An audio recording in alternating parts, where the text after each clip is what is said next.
This is part 4 of our training series on how to add a new business to your agency dashboard. So in this video, we are covering configuring invites for the business. So this is where we set up the email and SMS invites that business is going to be sending out to their customers.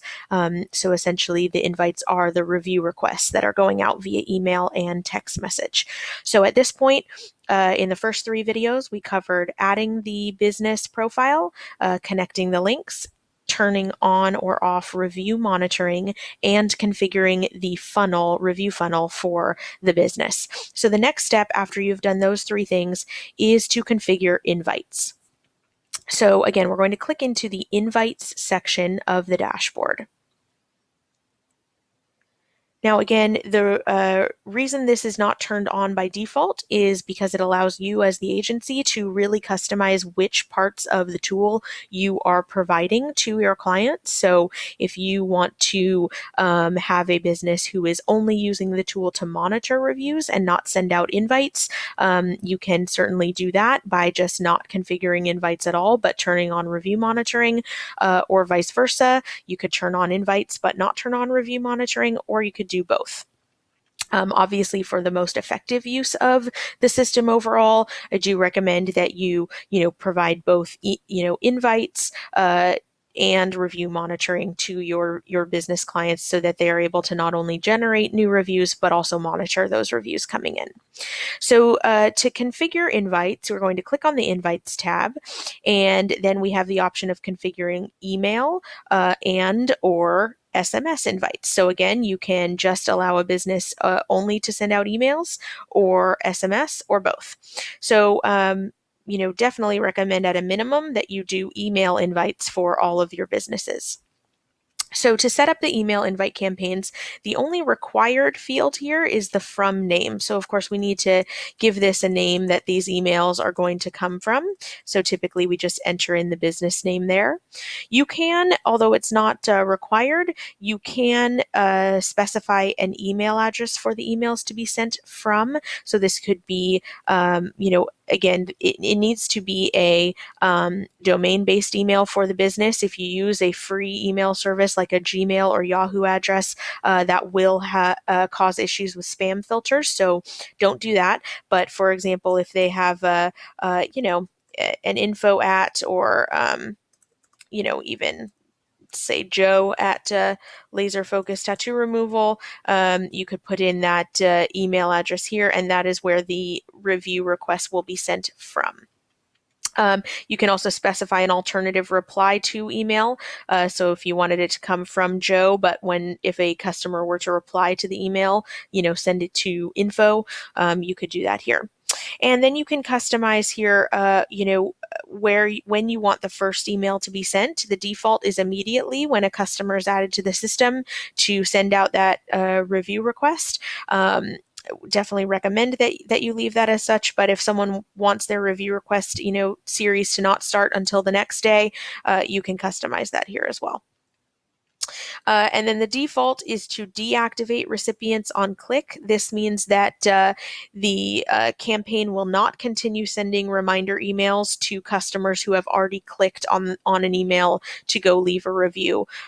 So we are going to leave that on because that is the recommended setup. And then we simply click to continue the email setup. The system is going to do its thing and set up those email campaigns for you. So right out of the box, the system is configured to just have default settings that will work. So without doing anything more, you can be good to go here. But if you click into the email tab, you'll notice that once you turn invites on, then this recipient section of the dashboard opens up. This is where you'll be tracking, or where that business can track their activity of the customers they've added to the system. We have a follow-up video reviewing this. But if you want to customize these email invites any further, you can click into the email tab here. And again, we have a default email campaign set up ready to go.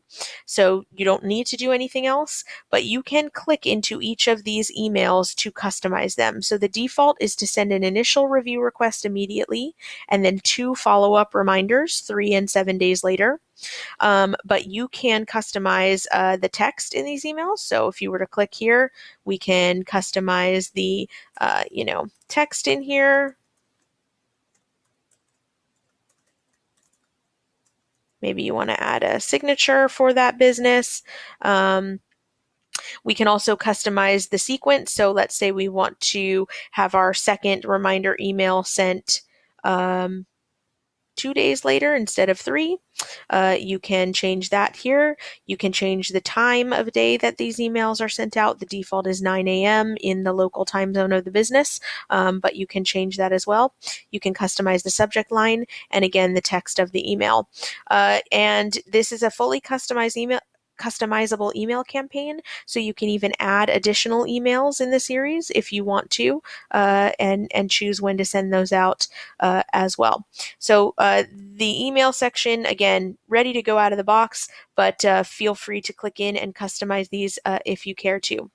The emails are unique to each business. So in previous videos where I covered cloning a template when you add a new business, this does not clone over. So this will always be reset to the default for each business, and you'll need to come in here and customize this on the business level if you choose to customize it. So that is how to add turn on email invites. You will also need to turn on phone and SMS invites if you choose to add that for a business. So when we click under phone text, we can choose to add and turn on SMS messaging for a business.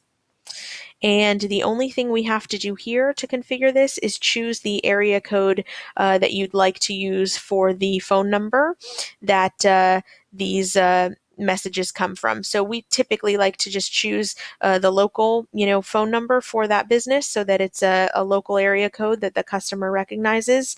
You can choose from a list of available phone numbers that we have through the SMS message provider, and simply choose a phone number, and that will enable your SMS messages for this business. And again, there's a default SMS message that we recommend you go with, but you can click to customize this on the business level if you choose to do so.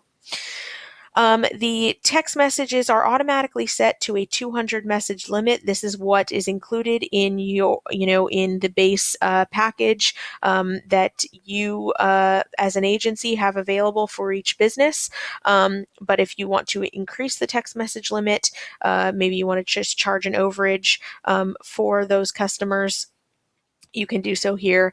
Again, text messages are billed from us to our agency partners at 2 cents per text message above that 200 limit. So if you want to change that, you can just do that here and click to change your text message limit here. So that is how to configure email and SMS invites. That is the last step here that you'll want to do in configuring your business profile. So just make sure that you do that here. And then the one other thing I'll point out under the invite section is the invite and opt-in forms field. This is where you can provide a form for your clients, for your businesses to enter in their customer data without logging into the dashboard. So if you don't want to give them full dashboard access, but you just want to give them a link to add their customers in, we have 2 forms here: an invite form, which includes a bulk upload option. This one is password protected. You can give them just the form here, and you can customize their access credentials here. Or we have a very simple opt-in form. This is a little more customer facing in the text, but this one does not require a password. It doesn't have bulk upload. It's just really to enter in customers one at a time. But this is a very easy link you can provide to your businesses to just quickly add in customers to the tool. So that is kind of the last thing under invites. You'll want to make sure that you configure, your invite or opt-in forms, and you can provide these links to to your clients for them to add customers in. So that is the invite section of the dashboard. That's step 4, and that's really the last step to setting up a business profile. In our next video, we'll just quickly cover how to add a user to the dashboard, so you can add your clients to actually have access to come in and make changes or manage their dashboard. So we'll cover that in our next video.